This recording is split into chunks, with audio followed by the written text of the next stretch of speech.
Bonjour à tous et bienvenue dans ce nouvel épisode. Aujourd'hui on s'attaque à l'installation du circuit de gaz.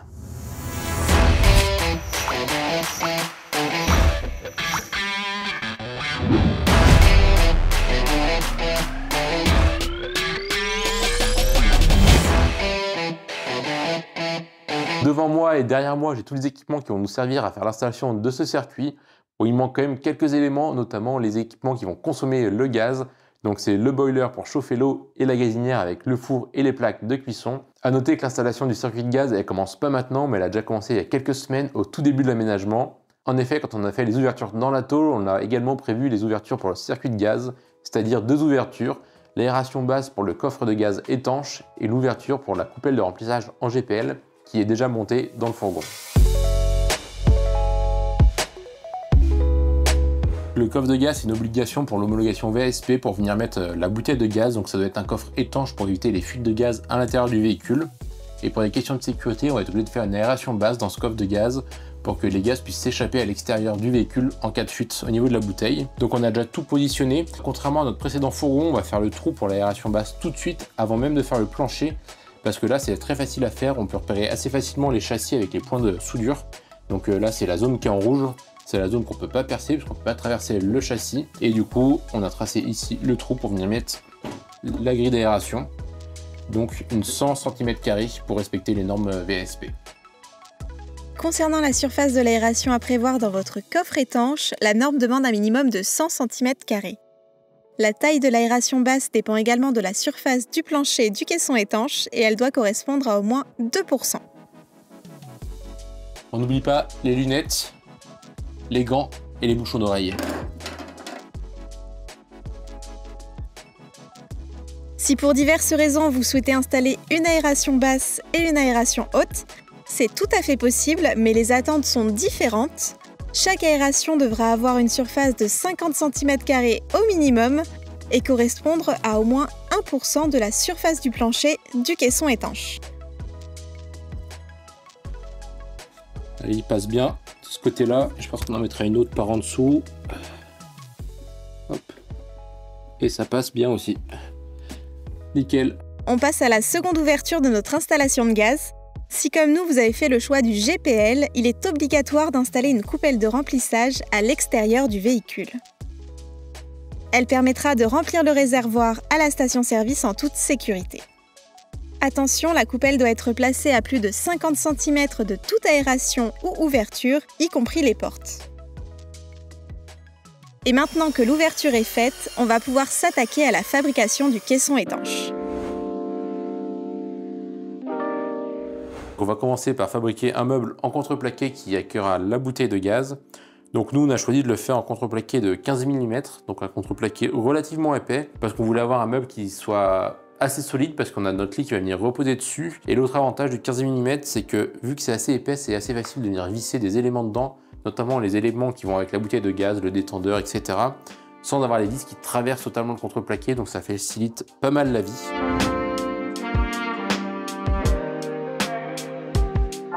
Ici, on ne va pas rentrer trop dans les détails de sa construction car on vous explique la technique d'assemblage de tous nos meubles dans la vidéo dédiée à la fabrication de notre cuisine.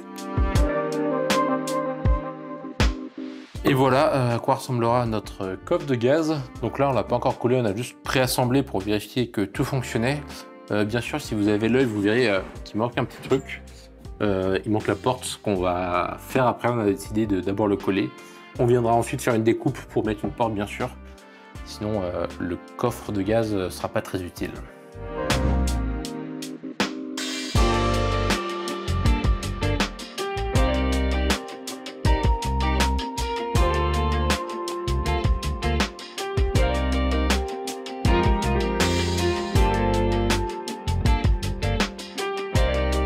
Maintenant, on attend 24 heures pour la prochaine étape.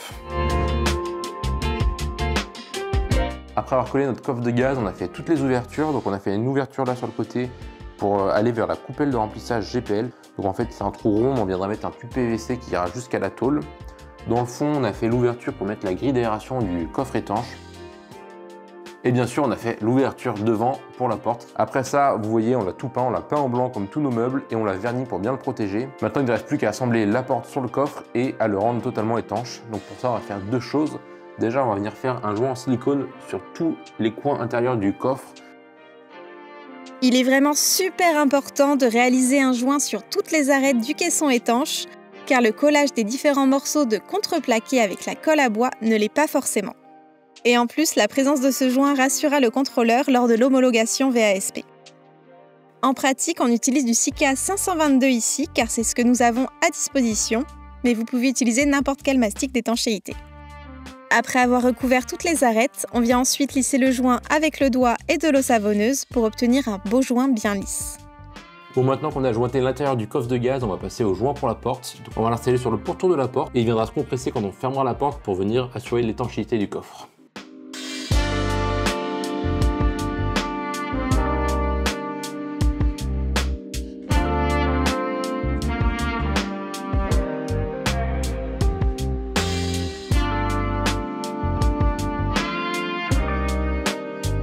Bon, voilà ce que ça donne. On a fixé la porte avec les deux charnières et les deux verrous. Hop. Ça fonctionne bien. Une fois le caisson étanche terminé, il va être temps de s'attaquer à l'installation des différents éléments du circuit de gaz. Je vais commencer par vous présenter tous les équipements que j'ai sur la table et vous rappeler leurs fonctions. Donc les premiers, ça va être les tuyaux. On a une première lyre qui va relier la coupelle de remplissage à la bouteille de GPL pour remplir la bouteille. Ensuite, une deuxième lyre un peu plus petite qui va partir de la bouteille de GPL pour aller vers le filtre de GPL. Et le troisième type de tuyau, bien sûr, c'est les tuyaux en cuivre qui vont faire toutes les conduites de gaz à partir du détendeur jusqu'aux équipements, donc le boiler et la gazinière. Donc l'utilisation de ce type de tuyau en cuivre, c'est obligatoire pour respecter les normes VASP. Et c'est du cuivre recuit, c'est-à-dire que c'est un cuivre qui est assez malléable et qui est assez facile à travailler. Donc on va pouvoir lui donner la forme qu'on veut assez facilement. Donc bien sûr, il faudra en prévoir un peu plus que ça, mais nous, le reste du tuyau de cuivre, il est déjà installé dans le fourgon, donc on n'allait pas le ramener ici. Donc ensuite, on a ces trois éléments. On a le filtre haute pression qui va permettre de filtrer le gaz et éviter d'avoir toutes les impuretés dans notre circuit. Ce filtre, il sera directement relié au détendeur qui va assurer une pression constante dans le circuit de gaz. Et d'ailleurs, quand vous achetez votre détendeur, prenez bien un détendeur avec une prise de test. C'est obligatoire pour la norme VASP, ça va permettre de tester l'étanchéité du circuit. Ensuite, on a la nourrice qui va permettre de distribuer le gaz aux différents équipements. Donc on a le gaz qui va arriver par une des entrées et ça va sortir d'un côté pour aller vers la gazinière et de l'autre côté pour aller vers le boiler.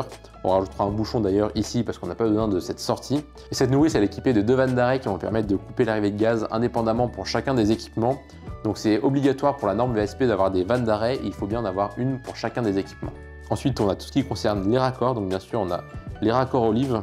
Donc les raccords olives, c'est ce qui va nous permettre de relier les tuyaux de cuivre aux différents équipements. C'est constitué de deux parties. On a tout d'abord l'olive et l'écrou. Rapidement, le principe de fonctionnement d'un raccord olive. Donc ce qui va se passer, c'est qu'on va venir mettre l'écrou et l'olive sur le tuyau en cuivre. Et l'olive, elle a une portée conique et on va mettre cette portée conique dans la portée conique inverse qui est présente sur l'équipement. Et ensuite, en serrant l'écrou, on va venir compresser les deux portées coniques, celle de l'olive et celle de l'équipement, et c'est ça qui va créer une étanchéité parfaite. Ensuite, on a les fourreaux, donc ça c'est hyper important, c'est ce qu'on va mettre dans le tuyau pour chacun des raccords olive. Comme on a dit précédemment, le tuyau en cuivre, c'est un cuivre recuit, donc il est assez malléable. Et le problème quand on va mettre l'olive, c'est qu'on risque de le déformer et de l'abîmer. Donc ce qu'on va venir mettre pour chaque raccord dans le tuyau, c'est le fourreau, qu'on va venir mettre comme ça en force dans le tuyau. Et c'est ce qui va rigidifier le tuyau et l'empêcher de trop s'écraser. Ensuite, on a les passes-cloisons, c'est ce qui va nous permettre de faire sortir les tuyaux de cuivre du coffre de gaz tout en gardant l'étanchéité. Ensuite, on a tout ce qui concerne les fixations. On a pas mal de collets qui vont nous permettre de fixer le tuyau de cuivre parce que c'est obligatoire de bien le fixer dans les normes VASP. Et là, on a de quoi fixer solidement notre bouteille de gaz avec une sangle pour la fixer en haut et des boulons pour la fixer en bas. Et bien sûr, derrière moi, j'ai les équipements principaux. J'ai la bouteille de gaz GPL.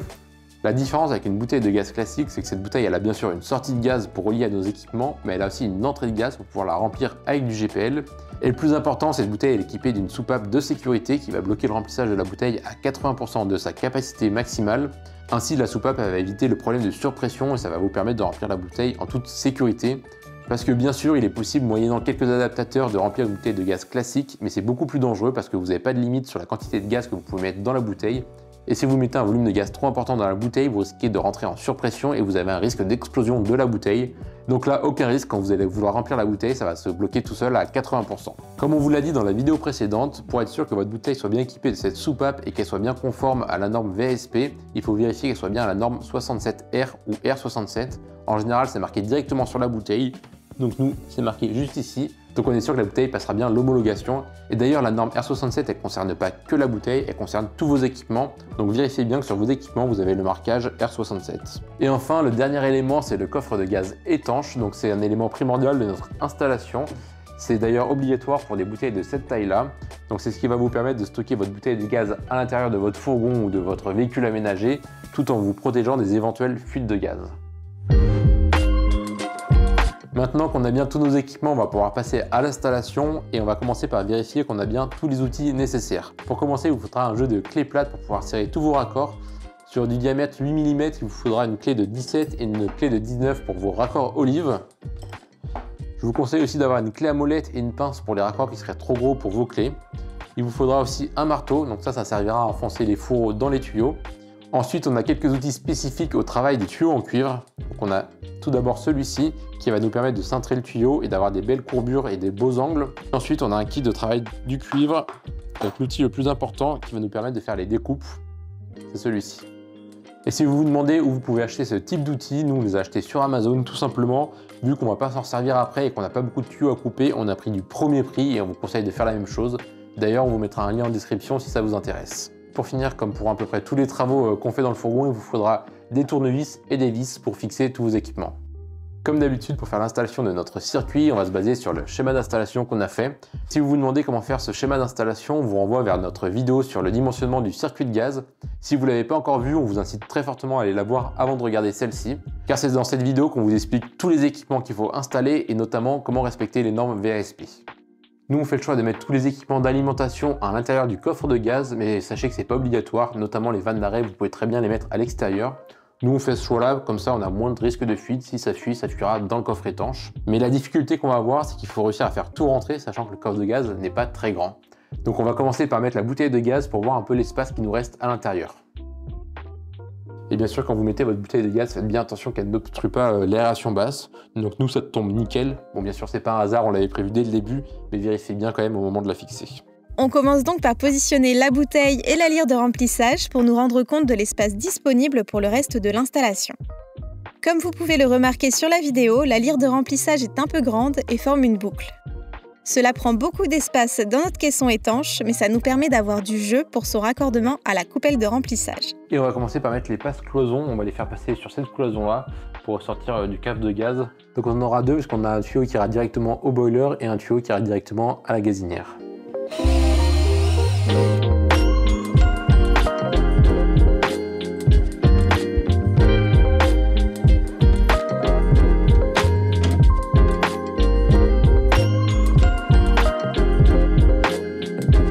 Voilà le résultat, on a nos deux passes cloisons d'installer. Maintenant on va installer la nourrice qui sera juste avant les passes cloisons. Je vais commencer par préparer la nourrice avant de la monter. Donc vous voyez, il y a 4 sorties entrées, nous on va n'utiliser que 3. On aura l'entrée ici et les 2 sorties là. Donc celle-là je vais la boucher. Pour le fermer je vais utiliser tout simplement un bouchon. Donc en fait c'est le même principe qu'une olive. C'est une porte iconique qui va venir dans l'autre porte iconique. On va serrer avec un écrou et ce sera étanche. Et je vais serrer. Là j'ai bien mon bouchon qui ressort ici, c'est qu'il est bien mis. Là contrairement au circuit d'eau, on avait beaucoup de raccords en plastique, il fallait pas serrer trop fort. Là le but c'est de serrer vraiment fort pour être sûr de ne pas avoir de fuite et que les pièces se déforment bien et fassent bien l'étanchéité. Attention, on ne met surtout pas de téflon dans les raccords bicône ou raccords olive. L'étanchéité ne se fait pas dans le filetage, donc ce serait contre-productif. D'ailleurs, cela est clairement indiqué dans les normes. Le filtre il se monte directement sur le détendeur, on a juste à les visser ensemble et il y a un joint en caoutchouc qui est sur l'étanchéité. Une fois tous les équipements positionnés, on peut commencer à les raccorder avec le tuyau en cuivre recuit. Il est possible de déformer le tuyau à la main, mais c'est plus facile en utilisant la pince à cintrer. Il ne faut surtout pas hésiter à faire plusieurs essais pour réussir à bien ajuster votre morceau de tuyau. Pour couper le tuyau de cuivre, on va utiliser cet outil. Donc on va venir mettre le tuyau ici sur les 2 roulements et on va venir serrer ici jusqu'à ce que la petite roue vienne au contact du cuivre. là on est en contact, on serre un bon coup et on va faire un tour autour du tuyau de cuivre. Hop. On va resserrer un coup, refaire un tour jusqu'à ce que le tuyau soit entièrement coupé. Donc je resserre, là je pense que ça va être bon. Encore un coup. Et voilà. Après la coupe du tuyau, il faut bien les bavurer pour qu'ils soient bien lisses et légèrement évasés pour accueillir le fourreau qui permet de renforcer le cuivre au niveau des raccords. Et avant de mettre le fourreau, on vous conseille de glisser l'écrou et l'olive sur le tuyau. C'est clairement l'étape la plus galère du circuit de gaz, c'est assez dur de faire rentrer le fourreau dans le cuivre.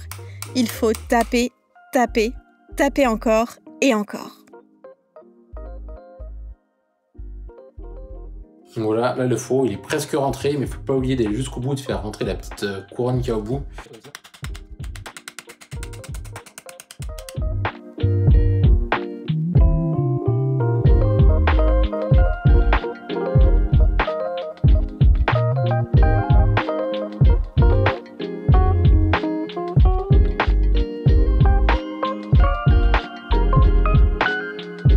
Bon, maintenant qu'on a bien fait tout notre circuit dans le coffre, on va pouvoir tout serrer. Donc c'est à la clé de 17 et là on peut y aller, on peut serrer bien fort pour assurer une bonne étanchéité.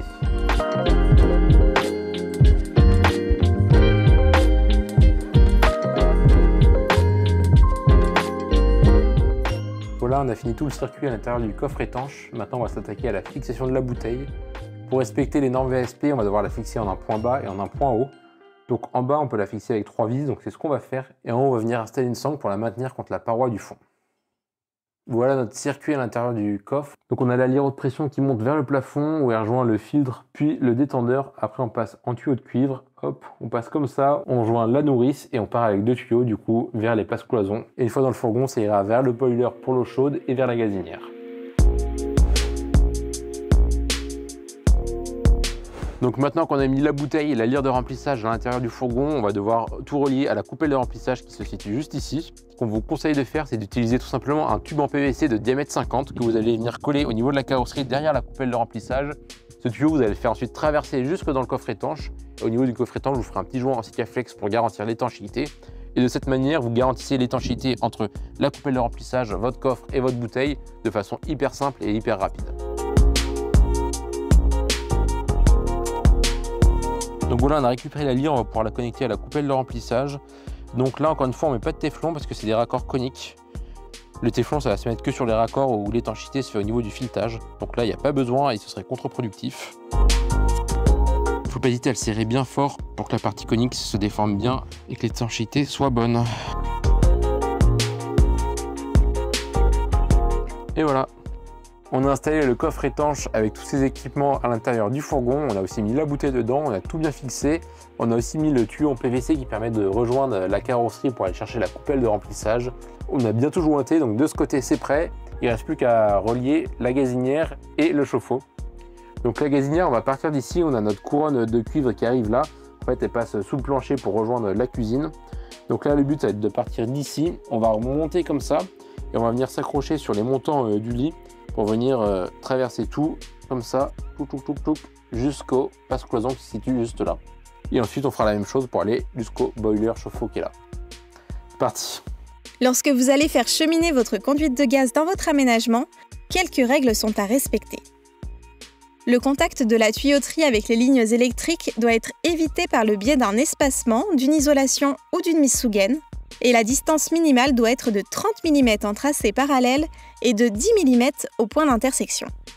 Le contact entre les différentes conduites de cuivre doit également être évité et si vous avez des raccords sur votre tuyauterie, ils doivent être visibles et facilement accessibles. Bon, ça y est, on a réussi à faire à peu près notre circuit. Finalement, on est passé plutôt ici plutôt que tout droit là. Mais globalement, c'est la même chose. Maintenant, comme pour les autres raccords à l'intérieur, il faut ébavurer, mettre un fourreau et on va pouvoir mettre l'olive pour finir le raccord de la gazinière. Après, il restera encore celui du boiler.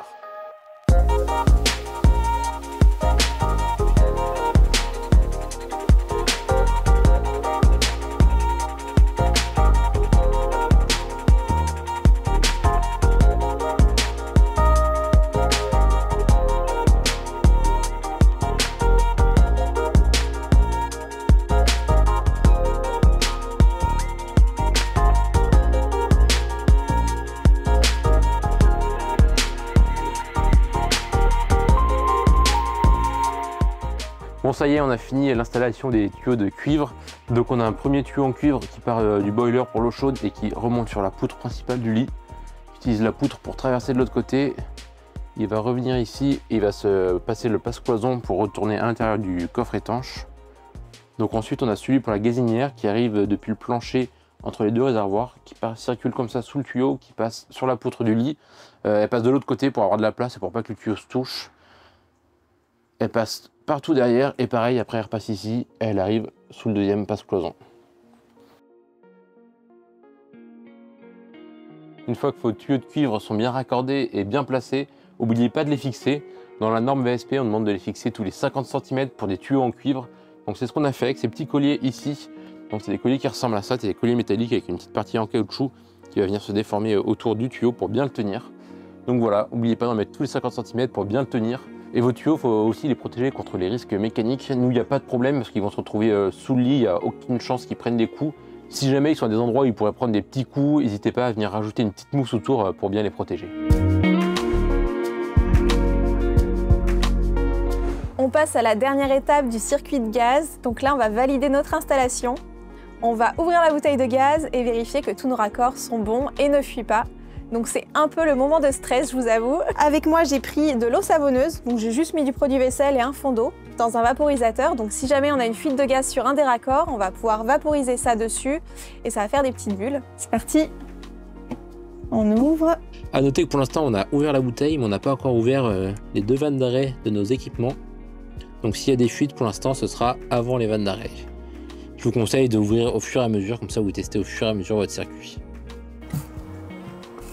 Vous pouvez pulvériser de l'eau savonneuse sur chacun des raccords, en commençant par la lire haute pression au niveau de la bouteille, puis en remontant le circuit au fur et à mesure et en vérifiant si le mélange mousse.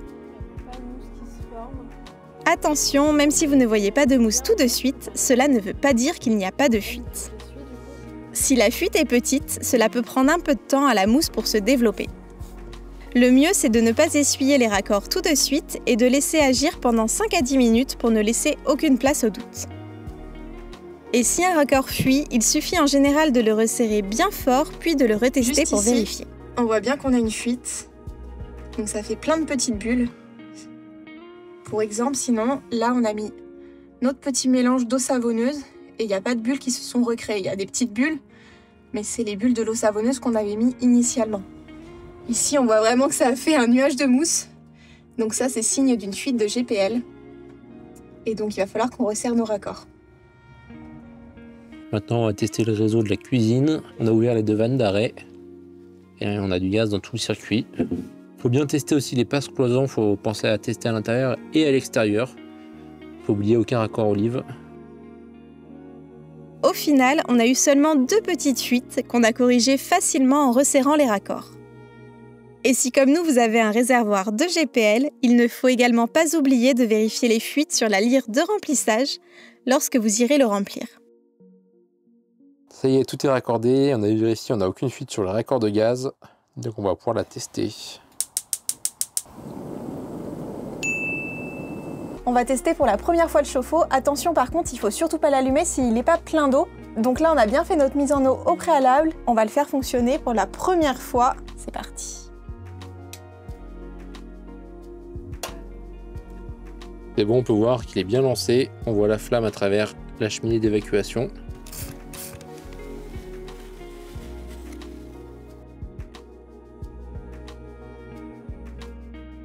Est-ce qu'on a bien de l'eau chaude maintenant?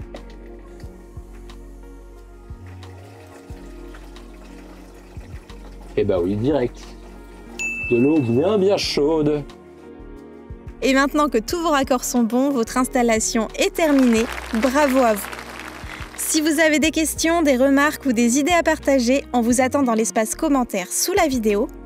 On a hâte de vous lire et on se retrouve dans la prochaine vidéo sur l'installation du circuit d'eau. Allez, ciao!